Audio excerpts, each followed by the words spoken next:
예전에 이 알렉산더 대왕이 있었죠. 이 지중해 연안을 제패했던 큰 제국을 만들었던 그런 알렉산더 대왕이 있었습니다. 땅을 정복하고 난 다음에 신하들에게 땅을 분배해 줍니다. 통치 영역들을 나누어 주게 되죠.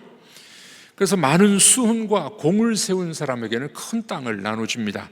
이집트, 시리아, 마케도니아 이런 지역들을 분배하기 시작했습니다.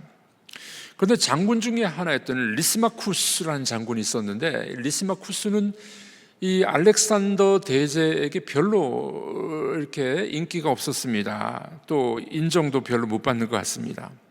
사람들의 생각은 리시마쿠스 장군이 땅을 별로 분배받지 못할 거다, 그렇게 예상을 하고 있었습니다. 그러던 중에 이제 알렉산더 대제가 리시마쿠스에게 물어봅니다. 리시마쿠스, 그대가 원하는 건 뭐냐? 사람들은 기대하기를 아마 조그마한 땅, 사소한 것을 구할 줄 알았습니다. 그런데 이 리시마쿠스는 담대하게 이렇게 말했습니다. 폐하, 저에게 소아시아를 주옵소서. 소아시아는 지금 터키, 그 밑에 시리아, 그 지역을 다 포괄하는 지역, 소아시아 큰 지역이거든요. 그때 이 왕도 다소 놀란 표정으로 이렇게 물어봅니다. 리시마쿠스, 내가 그대에게 소아시아를 줄 거라고 생각하는가? 그렇습니다, 폐하. 저는 폐하가 이 위대한 이 제국을 만들고 큰 땅을 차지했는데 이 정도의 소원 안 들어줄 거라고 저는 생각 안 합니다. 와, 아주 용감하게 대담하게 그런 이야기를 했습니다. 알렉산더 대왕은 자기를 크게 믿는 그 신하 리시마쿠스에게 소아시아를 맡깁니다. 세상사에서 있었던 이야기지만 큰 믿음을 갖고 있었던 이 장군에게 큰 지역을 분배해주는 그런 사건이 있었습니다. 여러분, 하나님은 어떨까요? 우리 하나님도 우리의 믿음을 보시는데, 우리의 믿음이 큰지, 또 우리의 믿음의 질이 어떤 것인지, 어떤 믿음을 갖고 있는지 하나님은 그것을 보시지를 않겠습니까? 우리는 믿음으로 구원을 받았습니다. 그런데 우리의 믿음의 분량과 믿음의 질, 믿음의 이 특징대로 사용받게 됩니다. 여러분, 그런 말이 있잖아요. 예수님을 믿는 것도 성격대로 믿는다. 소심하게 작게 라기보다는 큰 믿음 주옵소서, 또는 좋은 믿음, 질이 좋은 믿음을 주시옵소서, 이런 것들이 우리에게 필요하지 않겠습니까? 오늘 본문에 보니까 예수님의 제자들도 마찬가지였습니다. 5절 말씀에 보니까 예수님의 제자들이 이렇게 요청하고 있습니다. 사도들도 이왕이면 큰 믿음을 원했던 것 같아요. 우리에게 믿음을 더하여 주옵소서. 자, 그때 예수님께서는 이들에게 믿음에 대해서 이야기해 주시는데, 이 믿음, 예수님이 말씀하는 믿음은 양도 되겠지만 양이라기보다는 질적인 믿음이에요. 내용, 믿음의 자세, 믿음의 태도를 예수님께서 알려주고 계십니다. 그래서 6절에 보면은 겨자씨만한 믿음이 있다 할지라도 이 뽕나무를 뿌리가 뽑힐 수 있다, 이렇게 말씀하셨는데, 여기 강조점은 뽕나무가 뽑혀서 옮겨지는 데 강조점이 있는 게 아닙니다. 여기서 강조점은 겨자씨만한 믿음이 있을지라도, 겨자씨 되게 작잖아요. 겨자씨만한 믿음이 있을지, 이게 강조점이에요. 그러니까 겨자씨는 작은데 이 믿음의 질을 말하는 거죠. 믿음의 질. 여러분, 우리는 가능하면 큰 믿음을 원하기는 하는데 그것도 필요할 거예요. 그러나 그 믿음의 질이 뭐냐, 어떤 자세가 필요하냐, 이게 참 중요하다는 겁니다. 우리 예수님께서는 작더라도 그 믿음의 질을 원하신다는 것을 보게 됩니다. 17장 1절부터 우리 읽지 않았는데, 17장 1절부터 6절까지 내용은 무슨 내용이냐면은 제자란 이런 사람이야 라고 예수님 말씀해 주셨어요. 여러분, 1절부터 5절까지 이 4절까지 보면은요, 제자도가 뭐냐면은 용서해 주는 거예요. 예수님의 진정한 제자는 용서할 줄 아는 사람이라는 겁니다. 그래서 뭐라고 말씀하셨습니까? 하루에 7번이라도 내게 죄를 짓고 7번 내게 돌아와서 회개하면 용서하라. 제자도의 특징 중에 하나는 뭐냐면 용서예요. 용서. 여러분들이 용서할 수 있는 사람이 됐다면 여러분들이 제자가 된 겁니다. 근데 내가 용서가 안 돼. 그러면 아직 제자로서 부족한 모습이라는 겁니다. 여러분들에게 여쭤보겠습니다. 여러분들 욕하고 미워하고 시기하는 사람 용서가 되십니까? 이게 잘 안 되더라고요. 이게 잘 안 되더라고요. 그러나 제자도의 특징 중에 하나는 용서예요. 용서. 70번씩 7번이라도, 오늘 본문에서는 7번이라도, 하루에 7번이라도 죄를 짓고 와서 또 죄를 져도 용서해 줘라. 자, 우리 한번 따라해 보겠습니다. 예수님의 제자는 용서할 줄 아는 사람입니다. 여러분, 우리 기도가 응답이 되지 않고 예수님이 기뻐하지 않는 믿음은 어떤 믿음이냐면 용서 안 하는 거예요. 용서 안 하고 기도하면은요, 하나님이 응답 안 하세요. 이 밤에 여러분들이 기도하러 나오셨는데 제자도의 첫 번째 특징, 예수님 오늘 본문에 뭐라고 말씀하셨습니까? 용서하라. 용서하라. 어렵지만은, 그래서 어렵기 때문에 예수님 말씀하신 거예요. 제자도의 첫 번째 특징은 용서입니다. 용서. 그 다음에 오늘 본문 6절에서는 5절에서 제자들이 믿음을 더하소서 했더니, 겨자씨만한 믿음이라도 있어야 된다. 그 믿음의 순도, 믿음의 질. 제자도의 두 번째 특징은 믿음이에요. 믿음. 자, 이렇게 오늘 본문 17장은 제자는 누구냐? 용서할 줄 아는 사람이고 믿음이 있는 사람이야, 이렇게 말씀하고 난 다음에 오늘 본문 후반부에 뭡니까? 종에 대한 이야기가 나오는 거죠. 종. 종은, 제자는 용서할 줄 알고 믿음의 사람인데 이 사람은 어떻게 나타나느냐? 종의 모습으로 나타남, 이렇게 이야기합니다. 자, 이게 제자입니다. 여러분, 우리들은 예수를 따라가는 예수님의 제자인 줄로 믿습니다. 그렇다면 우리에게도 어떤 모습이 있어야 돼요? 용서할 줄 알고 순전한 믿음이 있어야 되고, 그래서 어떻게 해요? 종의 모습으로 나타나야 됨. 이게 오늘 본문의 핵심적인 메시지가 됩니다. 자, 그러므로 오늘 우리 말씀에서 우리는 이 제자가 가져야 될 믿음의 자세, 믿음은 어떤 믿음이어야 되는가 하는 것을 우리가 잠시 살펴볼까 합니다. 첫 번째로 우리의 믿음은 어떤 믿음이 되어야 되냐면은 순종하는 믿음이어야 됩니다. 순종하는 믿음이 큰 믿음이에요. 자, 예수님께서는 제자들은 믿음을 더하소서 했는데 예수님은 종으로 순종하는 게 믿음이야, 이렇게 말씀하셨어요. 믿음을 더하소서 이렇게 구했어요. 그랬더니 명령 받은 것을 다 행하는 것, 순종이라는 거예요. 순종. 이 종인 명령을 받았습니다. 어떤 명령 받았습니까? 밭을 가는 일이었습니다. 양을 치는 일이었습니다.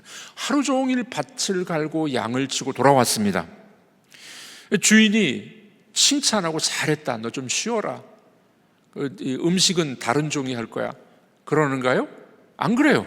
하루 종일 일하고 왔던 종에게 너 저녁 차려, 이렇게 말하는 거죠. 열심히 하루 종일 일하고 왔는데도 밥 차려.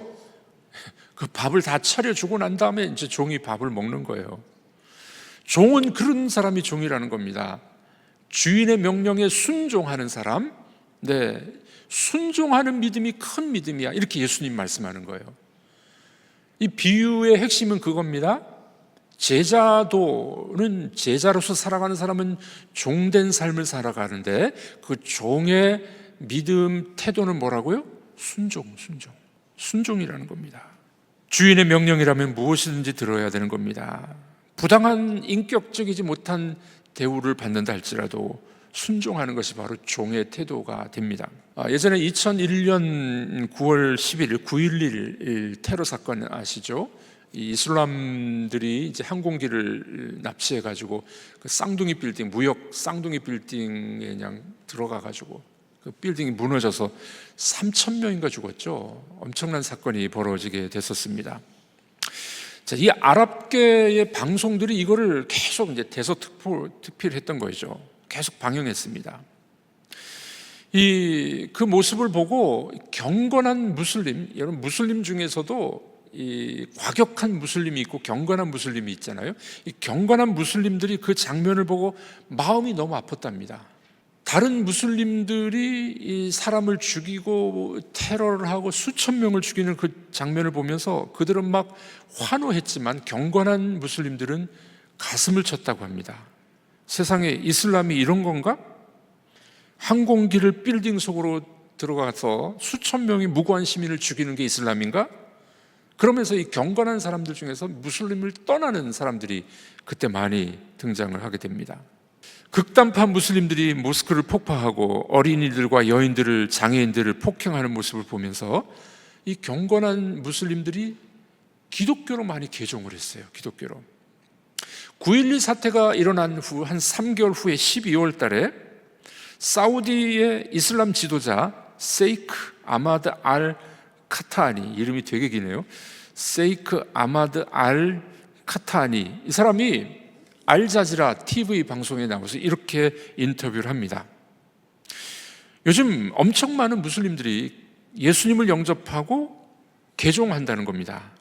그때 당시 매 시간 667명 정도가 개종했고 매일 16,000명, 매해 600만 명이 개신교로 개종했다는 겁니다.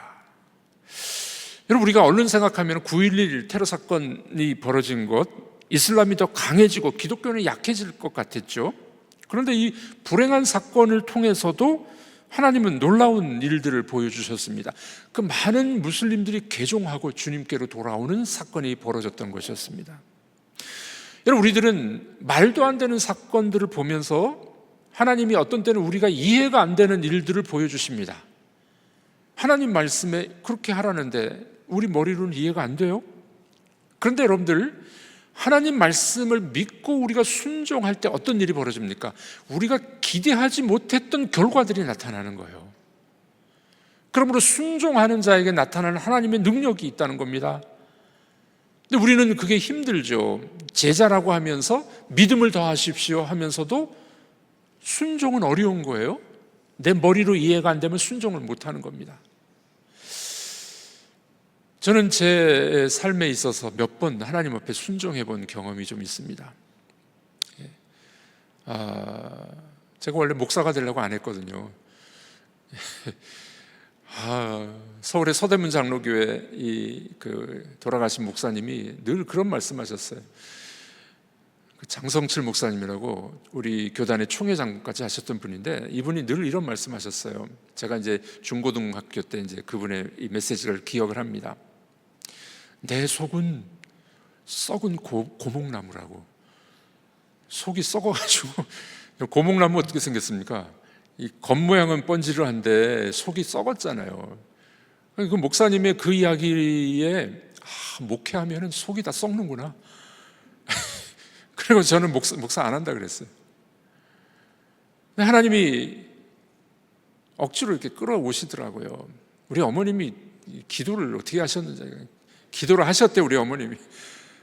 그래가지고 저는 다른 길로 가려고 했었는데 하나님이 끌고 오시더라고요. 그래서 순종을 해봤습니다. 하나님, 전 잘 모르겠지만, 제가 앞으로 어떻게 목회를 할지, 어떻게 신학을 할지 모르겠지만 순종하겠습니다. 순종을 해봤습니다. 제 머리로는 이해가 안 됐어요. 그러나 하나님께 순종해 봤을 때 하나님께서 길을 열어주시는 것을 볼 수가 있었습니다. 제가 몇 번 말씀을 드린 적이 있습니다만은, 익산으로 오게 된 것도 그런 이유가 있었습니다. 하나님 앞에 기도할 때 하나님은 어디를 보내시든지 제가 순종하겠습니다.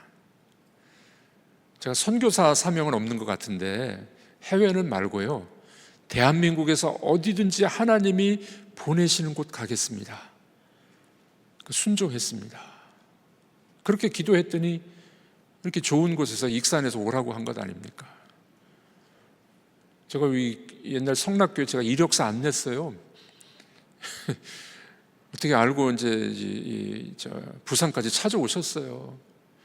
기도를 바꾸니까 하나님께 순종하겠다고 하니까 하나님께서 내 머리로는 이해가 되지 않지만 하나님이 길을 보여주시는 것을 여러 번 경험했습니다.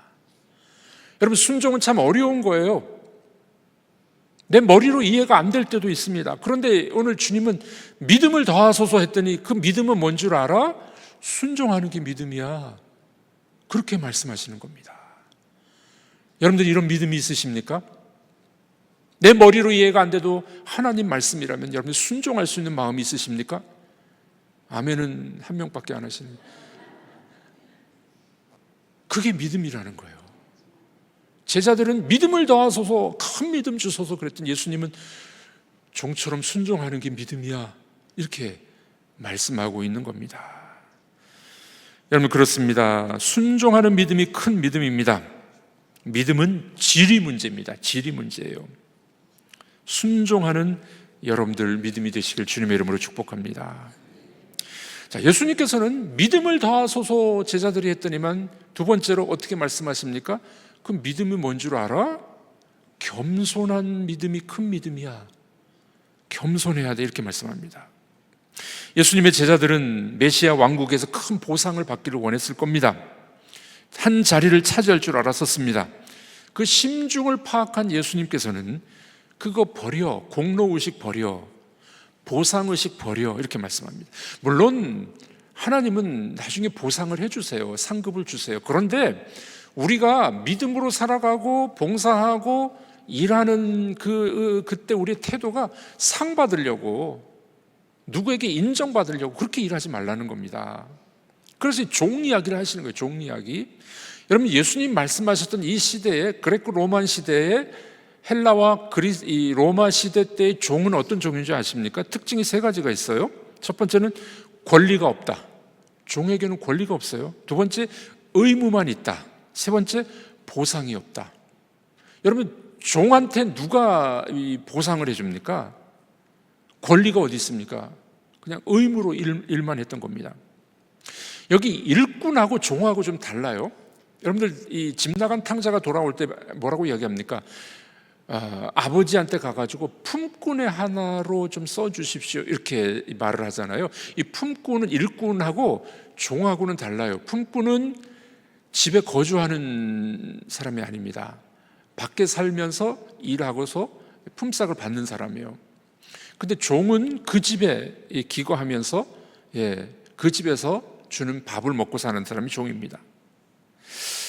자, 그 당시 종은 그랬습니다. 권리가 없습니다. 의무만 있었습니다. 보상이 없었습니다. 그런데 지금 제자들은 믿음을 더하소서 하면서 우리에게 큰 믿음 주셔가지고 한 자리 좀 했으면 좋겠습니다, 이런 마음으로 이야기한 거예요. 예수님은 종은 그런 거 없어. 마땅히 해야 할 일을 하는 게 종이야, 이렇게 말씀합니다. 여러분, 이게 가능하겠습니까? 참 저도 쉽지 않아요. 교회에서 여러분들이 봉사하시고 또는 직분을 맡으실 때 제가 이런 일 했으니까 저에게 이런 대우를 해주셔야지 않습니까? 교회가 왜 나를 섭섭하게 만드십니까? 저희가 이만큼 했는데. 이건 공로의식이에요. 공로의식. 여러분, 우리 성경에서는 절대 공로의식을 말하고 있지 않습니다. 하나님이 거저 은혜를 주셨으니 하나님 앞에 충성할 따름입니다. 누가 못 알아줘도. 되게 그런 말 많이 하잖아요. 우리 목사님은 우리를 안 알아줘, 못 알아줘. 여러분들, 봉사하고 충성하는 거는 목사가 알아주라고 하는 겁니까? 아니죠. 하나님이 알아주시면 될 줄로 믿습니다. 그래도 섭섭하더라고요. 그래도 교회가 알아줘야지. 우리 생각을 빨리 바꾸시길 바랍니다. 예수님 뭐라고 말씀하시는 거예요? 종은 겸손한 사람이야. 공로의식, 보상을 받으려고 하는 거 아니야. 그렇게 말씀하고 있는 겁니다. 여러분, 부모님들도 자식을 키울 때 뭔가 대가를 바라고 키우는 부모가 있습니까? 있을 수 있겠죠. 근데 그때 낭패를 보지 않습니까? 내가 너를 어떻게 키웠는데 너한테 쓴 돈이 얼마인 줄 아냐? 며느리가 들어와가지고 이게 뭐냐? 그런 부모는 좀 수준이 낮은 부모 아니겠습니까? 부모가 자식을 키울 때 대가 없이 키우는 거잖아요. 여러분, 마찬가지입니다. 우리들도 겸손한 마음으로 그렇게 섬기시고 그렇게 살아가기를 바랍니다. 성경에 등장하는 믿음의 위인들 보면은요, 다 종이라고 이야기했어요. 모세도 사환이요 멋습니다 이렇게 말했죠. 다윗은 주의 종이라는 단어가 입에 붙어 있었어요. 사도 바울도 종이라 그랬습니다. 여러분, 로마 시대에 종이라고 말하는 건 수치였어요. 그런데 사도 바울이 뭐라고 이야기합니까? 나는 예수 그리스도의 종입니다. 예수 그리스도의 종입니다. 바로 큰 믿음은 어떤 믿음입니까? 겸손하게 종된 자세를 갖는 것이라고 이야기합니다. 그러므로 우리들도 종의 철학이 있어야 됩니다. 예수 따라가는 사람은 종의 철학이 있어야 됩니다. 우리 따라해 보겠습니다. 나는 종입니다. 아멘이십니까?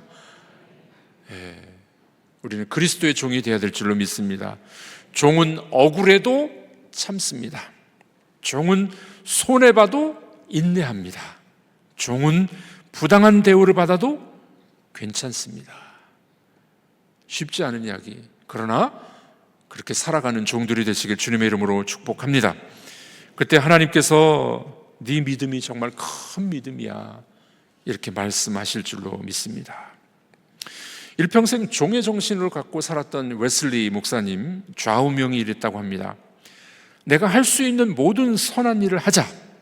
모든 수단, 모든 방법을 동원하고 어떠한 장소든지 어느 시간이든지 상대가 누구든지 내가 할 수 있는 한 오랫동안 하자.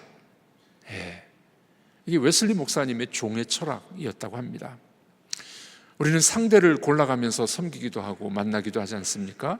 종은 그런 사람이 아니다라는 겁니다. 훈련과 영적 훈련과 성장이라는 이 좋은 책이 있습니다. 우리 독서반에 들어오면 꼭 읽는 책인데, 영적 훈련과 성장, 리차드 폴스터 목사님의 책인데 너무 좋은 책입니다. 그분은 이런 이야기합니다. 교회 일을 할 때 어떤 보상 의식을 가져서는 안 됩니다. 야심을 품고 섬길 때 부작용이 생깁니다. 이렇게 이야기합니다. 계산적이고 계획적이다. 거창한 것에 관심을 갖는다. 외적 상급을 요구한다. 결과에 대하여 지대한 관심을 갖는다. 누구를 섬길지 그 대상을 선정한다. 보상을 바라보면서 그렇게 일해서는 안 된다라고 이야기를 합니다. 익산역에 가면 이제 노숙인들이 좀 있습니다. 그렇게 많지는 않은데 몇 명이 익산역에 따뜻한 곳에 이렇게 있죠. 제가 들어보니까 익산역이 문을 닫는데 언제 닫냐면 새벽 한두 시 막차가 이제 끊어지면은 문을 닫는데요. 그러면 노숙인들이 다른 곳을 갔다가 다시 첫 차가 출발할 때 그때 다시 문을 여니까 들어온답니다. 그 시간에 어디 갑니까? 그랬더니 그 편의점 같은데 좀 따뜻한 곳을 찾아서 이렇게 노숙인들이 간다고 합니다. 어느 날 제가 서울에 가려고 기차를 타러 가는데 아는 청년 하나가 서 있더라고요. 자기 말로는 미국에서 왔는데 어떻게 할아버지 유산을 못 받아가지고 지금 다 돈이 없어서 지금 그렇다고 하는 청년이었습니다. 교회에서 조금 도와줬는데 참 이 노숙인들을 돕는 게 참 쉽지는 않지 않습니까? 안 되겠다 싶어가지고 밥이라도 사 먹으라고 교회에서 또 위축비를 좀 준 적이 있었습니다. 여러분, 우리가 보상을 바라보고 어려운 사람 도와주고 노숙인들 도와주고 미혼모를 도와주고 그래서는 안 된다는 겁니다. 그들을 사랑하는 마음으로, 섬기는 마음으로 그렇게 우리가 섬겨야 되지 않겠습니까? 중국에서 사역하던 어떤 선교사님이 홍수에 떠내려가고 있었습니다. 그러자 성도 한 분이 그분을 구출해 줬어요. 선교사가 너무 고마워가지고 이름과 주소를 대주십시오. 제가 보상하겠습니다. 그랬더니 중국 신자가 뭐라고 말한 줄 아십니까? 성경에 나온 사마리아인의 이름과 주소가 있습니까? 없잖아요. 저도 말씀 안 드리겠습니다. 얼마나 깔끔한 섬김입니까? 보상을 바라보지 않는 섬김. 겸손한 믿음 아니겠습니까? 금세기 리더십의 권위자 존 맥스웰, 이분이 좋은 책을 너무 많이 썼어요. 이분은 예수님의 섬김을 뭐라고 이야기했냐면은 servant leadership, 종의 리더십이다, 섬김의 리더십이다, 그렇게 이야기를 합니다. 이 존 맥스웰 목사님은 이런 이야기합니다. 건강한 리더는 섬기고 씻어주는 타월에 관심이 있고, 건강하지 못한 리더는 타이틀에 관심이 있다. 아주 중요한 말이죠. 건강하고 섬기는 리더는 타월, 미국 사람들은 이제 이 두음 법칙 앞에 나오는 이 단어를 이렇게 잘 맞춰서 써요. 타월도 T자로 시작되잖아요. 건강한 리더는 타월에 관심이 있고, 건강하지 못한 리더는 타이틀에 관심이 있다. 혹시 여러분들 타이틀을 좋아하십니까? 한 자리, 높은 자리. 건강하지 못한 리더는 타이틀에 관심이 있어요. 건강한 리더는 타월, 수건, 닦아줌에 관심이 있다는 것을 그렇게 말하고 있습니다. 여러분, 그렇습니다. 제자들이 주님, 저희들에게 믿음을 더하시옵소서 했더니 예수님께서는 그 믿음은 뭐야? 섬기는 거야. 그 믿음은 순수한 거야. 그렇게 알려주고 계셨습니다. 영국의 EPL에서 축구 선수 중에 누구를 좋아하느냐면은 박지성 선수를 좋아한답니다. 골은 많이 못 넣었어요. 왜 박지성을 좋아하는지 아십니까? 어시스트를 많이 했어요. 도움을 많이 줬어요. 다른 선수가 골을 넣을 수 있도록 어시스트를 많이 한 겁니다. 그는 자기가 스타가 되려고 한 것이 아니었죠. 스타가 되려고 하는 사람은 스스로 타락하게 되어 있습니다. 하나님은 때때로 주연보다 조연을 더 원하실 때가 있습니다.